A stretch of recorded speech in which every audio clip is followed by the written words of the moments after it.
bukan banyak tidaknya barang bukti atau alat bukti, tetapi apakah alat bukti itu punya kualitas atau punya kualifikasi untuk bisa digunakan dalam penersangkaan menggunakan pasal 32 ayat 1. Nah, ini warahmatullahi wabarakatuh. Waalaikumsalam warahmatullahi wabarakatuh. Semua sobat-sobat semua di beberapa channel yang biasa kita melakukan kolaborasi. Ini namanya konglomerasi. Kolaborasi itu dari hulu dan hilir. Kita jumpa lagi untuk membahas hal-hal yang perlu dibahas. Nah, yang perlu dibahas itu antara lain tentu pra-peradilan. Gosip-gosip nanti kalau kita lihat penting kita bahas. Gak usah lah, pra-per aja lah kita. Kalau kita tidak, kan di pra-per ada juga gak gosip-gosip. Oh banyak. Contohnya bisa bahwa pra-per itu untuk mekanisme RJ kan itu kan. Nah itu gosip itu ngaco itu. Itu pun kita harus bahas juga, ya. Jadi kawan-kawan semua, kita sudah mengajukan pra-per yang ketiga. Ini bocoran banget ini, clear. Pra-per kedua nanti nunggu putusan hari Senin. Hari Senin. Nah, ini pra-per ketiga kita sudah ajukan, jangan-jangan Jumat depan, ya, bukan Jumat ini udah sidang lagi kita. Iya, betul. Tapi memang pra-per ketiga itu penting karena terkait dengan ganti rugi. Persis. Jadi kan sejak dinyatakan bahwa penggeledahan, penangkapan dan penahanan itu melanggar tidak sah, maka ada standing, ya. Ada legal standing untuk meminta ganti rugi. Nah, berapa ganti ruginya ya harus kita hitung secara detail dan dalam tempo yang sesingkat-singkatnya. Ya. Nah, tapi saya ingin merefresh ingatan kita mengenai pra-peradilan kita yang sudah kita jalani. Pertama adalah pra-peradilan mengenai sah tidaknya penggeledahan, penangkapan dan penahanan. Hasilnya adalah dinyatakan tidak sah. Betul. Permohonan kita dikabulkan. Kalau dikatakan sebagian ya tentu saja teknis kan. Karena yang diminta itu bukan 3 saja tapi beberapa item. Jadi beberapa di antaranya tidak dikabulkan bukan karena tidak terbukti, tetapi lebih secara teknis hukum itu tidak mungkin dikabulkan. Kira-kira begitu. Harus ada forumnya tersendiri untuk memintanya, seperti rehabilitasi. Itu kan nggak bisa jadi satu di situ. Tidak bisa jadi satu. Yang kedua adalah kita khusus mempermasalahkan dijadikannya pasal 32 ayat 1 Undang-Undang Nomor 11 Tahun 2008 tentang informasi dan transaksi elektronik atau Undang-Undang ITE. Sekali lagi Undang-Undang ITE bukan ITE. ITE, Informasi dan Transaksi Elektronik itu bahasa Indonesia. Bahasa Indonesia soalnya. Bukan teknologi atau information and technology. Bukan, tapi ITE, Undang-Undang ITE yang memberikan ancaman hukuman sampai 8 tahun penjara. Nah, kita meminta termohon dapat menunjukkan kepada kita bahwa memang ada minimal 2 alat bukti yang memadai, yang berkualitas agar pasal ini dapat digunakan. Kita tidak menguji pokok perkaranya atau menguji benar tidaknya tindakan itu, tetapi kita hanya mengatakan itu entry kepada kasus ini, maka Anda harus berbekal apakah itu alat bukti surat, alat bukti saksi, atau alat bukti ahli, keterangan ahli yang tentu saja keterangannya atau buktinya relevan dengan pasal 32 ayat 1. Sekali lagi, kita tidak bicara benar dan tidaknya, tapi relevan atau punya kualitas. Karena ahli bilang, nggak ada kata relevan dan lain sebagainya. Iyalah, kualitas. Ya kan? Enggak, pokoknya 2 alat bukti. Kalau cuma 2 alat bukti doang, gampang, apa bisa dipakai? 32 tahun, nggak begitu cara menggunakan. Nah, untuk kesempatan pertama, Mas Roy, karena ini agak serius saya ingin memberikan pertanyaan yang berkualitas juga. Baik. Begini, kepada Pak Ugro mantan penyidik. Begini, Pak Ugro. Tadi dalam sidang pra-peradilan seolah-olah ahli itu mengatakan bahwa minimal 2 alat bukti yang kalau 2 alat bukti terpenuhi ya go ahead. Soal kualitas, soal relevansi nanti di pokok perkara.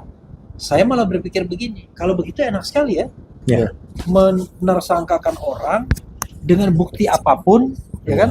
Nggak peduli kualitasnya benar atau tidak, padahal dalam penersangkaan menggunakan pasal 32 ayat 1 Undang-Undang ITE, di mana undang-undang itu mengatakan ada setiap orang yang siapapun yang kemudian melakukan perusakan dokumen, menambah, mengurangi, ya, mentransmisikan, itu diancam hukuman 8 tahun penjara. Kalau begitu mudah sekali. Yang penting katanya sudah, nanti soal terbukti atau tidak kan di pengadilan. Masih ada asas praduga tak bersalah. Dia pikir menjadi terlapor, tersangka itu enak, apalagi tersangka dengan ancaman untuk ditahan.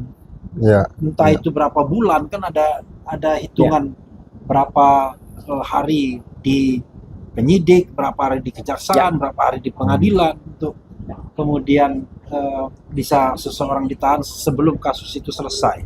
Silakan Pak Ugro, sebagai mantan penyidik, apa pertanggungjawaban Pak Ugro? Iya, jadi saya melihat ahli yang dari dosen ya perguruan tinggi mana, dari luar Jakarta lah ya. Riau ya. Riau. Jadi saya sebagai mantan penyidik ya. Jadi tidak pernah berpikir minimal 2 alat bukti. Kita maksimalkan aja alat bukti. Kenapa harus pakai minimal? Minimal itu kalau memang benar-benar sulit, itu bisa capai minimal 2 alat bukti. Tapi kalau misalnya bisa lebih dari 2 alat bukti kan ya, bagus. Ya, kecuali di KUHP Undang-Undang 881 ditulis maksimal seperti itu ya. Jadi ya terus dikatakan bahwa tidak perlu urut. Ada pasal 184 itu ada keterangan saksi, keterangan ahli, surat, petunjuk, keterangan terdakwa. Keterangan terdakwa itu kan terdakwa berhak diam. Berarti harusnya ada 4. Nah, 4 yang nomor 4 itu petunjuk. Petunjuk ini berarti berkaitan dengan surat, berkaitan dengan keterangan saksi, ya kan? Keterangan ahli nggak mungkin ada petunjuk, itu susah. Baru di pengadilan juga dapat. Makanya jadi jangan sampai ahli ini melakukan penyesatan pengetahuan seperti itu, sehingga nanti akan dipedomani oleh para penyidik atau penuntut umum nanti di seluruh Indonesia. Jadi sekali lagi mudah-mudahan ya arti dari mengenai minimal 2 alat bukti itu jangan diartikan sekali lagi cukup 2 alat bukti. Ya, seperti itu. Jadi minimal itu berarti kalau bisa ya diusahakan lebih dari seperti itu. Ya. Jadi sangat sedikit sekali tadi katakan Mas Refli bahwa kalau misalnya seseorang dijadikan tersangka cukup dengan keterangan saksi dan keterangan ahli saja. Berapa orang akan masuk penjara seperti itu lagi? Itu saja.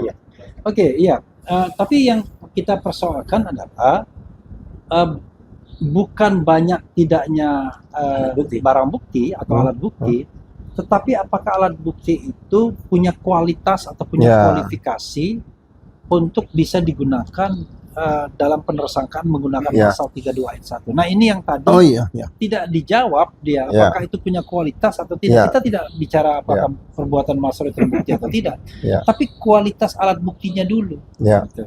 Ya, contoh gini, Mas. Saya perbandingan waktu terjadi perampokan Bank CIMB di Medan.